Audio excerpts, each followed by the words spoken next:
দার্জিলিংয়ের এই ঠান্ডা পরিবেশে সূর্যি মামা উঁকি দিতে দিতে আমরা সকালের নাস্তার প্রস্তুতি নিয়ে নিলাম। কমপ্লিমেন্টারি আমাদের খাবারের ছিল। তা এই যে আমাদের খাবার দেখুন দার্জিলিংয়ে, এটা হলো আলু পরোটা। আলু দিয়ে পরোটা তৈরি করেছে, সাথে ছিল আচার, সস। মানে আলু পরোটা, শুধু আলু পরোটা, এটার সাথে কমপ্লিমেন্টারি তো যা হয় আর কি। তা আমরা কমপ্লিমেন্টারি আলু পরোটা খাচ্ছি। এখানে আমরা বন্ধু যারা আছে সকলে প্লেট মোছামুছি করে আলু পরোটার জন্য অপেক্ষা করতেছি, যেহেতু আমরা 3টা করে আলু পরোটা পাবো। সো পরিষ্কার করে আলু পরোটাই খাচ্ছি, অন্য কোনো কিছু ছিল না। আলু পরোটা খাওয়া শেষ হলে আমরা চলে আসলাম আমাদের গন্তব্য সাইট সিঙ্কিং করার জন্য। এর মধ্যেই দার্জিলিংয়ে সেই সৌন্দর্য টয় ট্রেন চলে আসলো আমাদের সাথেই। আমরা যে রুমটা নিয়েছিলাম বা দার্জিলিং যে গেস্ট হাউস, তার কাছেই এই টয় ট্রেনটা আর কি বিভিন্ন জায়গায় বিভিন্ন সময় থামানো থাকে। তা হয়তো তারা প্যাসেঞ্জার আপ ডাউন করবে, যার কারণে টয় ট্রেনটা এখন মুভমেন্টের জন্য প্রস্তুতি নিতেছে।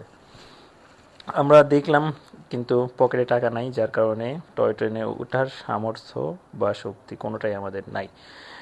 কি আর করার, গরিব মানুষ গিয়েছিলাম দার্জিলিংয়ে, যা হওয়ার তো তাই হলো। আমরা এখন একটা ট্যাক্সি নেব। ট্যাক্সি নিলাম, ট্যাক্সি নিয়ে ওই দেখুন টয় ট্রেনের এই জায়গাটায় ইঞ্জিন মেরামত করে। তা ট্যাক্সি নিয়ে আমরা চলে আসলাম এখন টি গার্ডেনের ঠিক এই জায়গা থেকে, অর্থাৎ যেখানে আমরা গাড়িগুলো রাখলাম, রাখার পরে এখান থেকে দেখেন পাহাড়ের উপরে কি সুন্দর বসতি। ওয়াও, জাস্ট ওয়াও, এছাড়া আর কিছু বলার মতো নাই। রফিক একটা ইয়েলো জ্যাকেট নিয়েছে, কারণ আমার জ্যাকেটটা ছিল লাল, সবসময় ফুটে থাকে, তাই ও একটা ইয়েলো জ্যাকেট নিছে। দেখুন একটা ভাবি আলাদা রফিকের, ইয়েলো জ্যাকেট নিয়ে আবার আমার দিকে তাকায়ও। আবড়া আবড়া আবড়া। যাই হোক, আমরা এখন টি গার্ডেনের উদ্দেশ্যে রওনা দিলাম। এই সামনে টি গার্ডেন। ওয়াও, এই পাহাড়ের ঠিক মানে নিচের দিকে যা আছে সবই হলো টি গার্ডেন। অর্থাৎ এখানে চা বাগানের ট্র্যাডিশনাল যে পোশাক থাকে, ওই পোশাক পরে অনেকে ছবি তুলতেছে, আমরাও একটু ভিডিও করতেছি, ছবি তুলতেছি, ছবির ফাঁকে ফাঁকে ভিডিও করতেছি। এবং ট্র্যাডিশনাল পোশাকে আসলে কাদের কেমন লাগতেছে, পরিবারের সকলকে নিয়ে অনেকে এখানে আসছে বেড়াতে, ঘুরতে। তা এর ফাঁকে তারা এই জিনিসগুলো ট্র্যাডিশনাল পোশাকে কেমন লাগতেছে তারাও দেখতেছে, আমরাও দেখতেছি। খারাপ না, ভালোই লাগতেছে। আমরাও ভাবতেছি যে ট্র্যাডিশনাল পোশাকটা পরবো। এক নজরে দেখে নিন টি গার্ডেনের পুরো পুরো ভিউটা।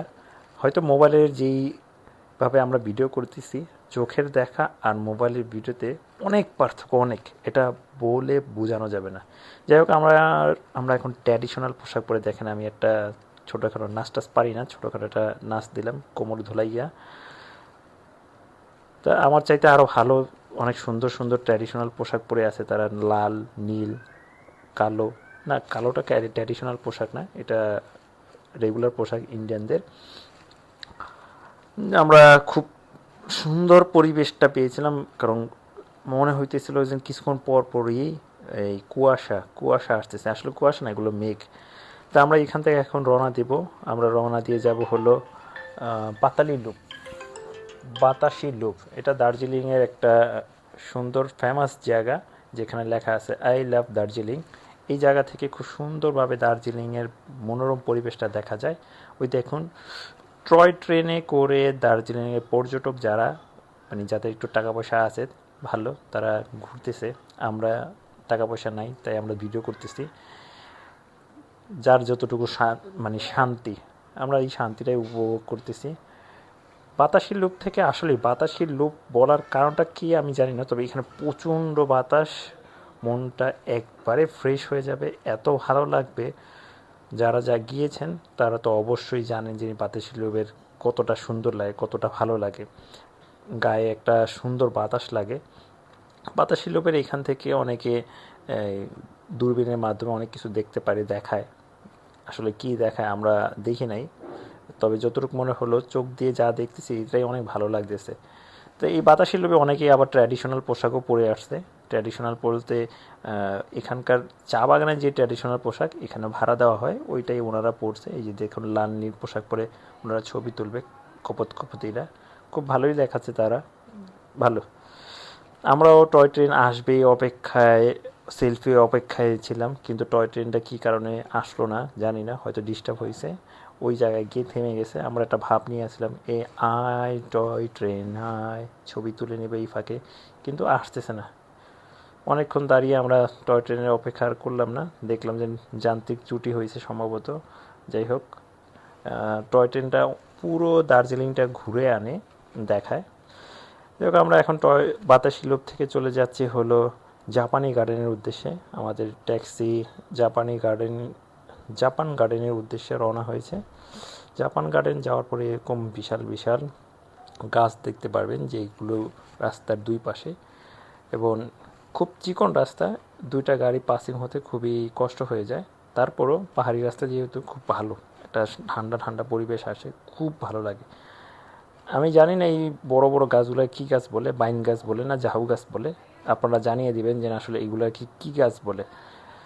আমরা অনেকটা কাছাকাছি চলে আসছি, জাপানি গার্ডেনের কাছাকাছি।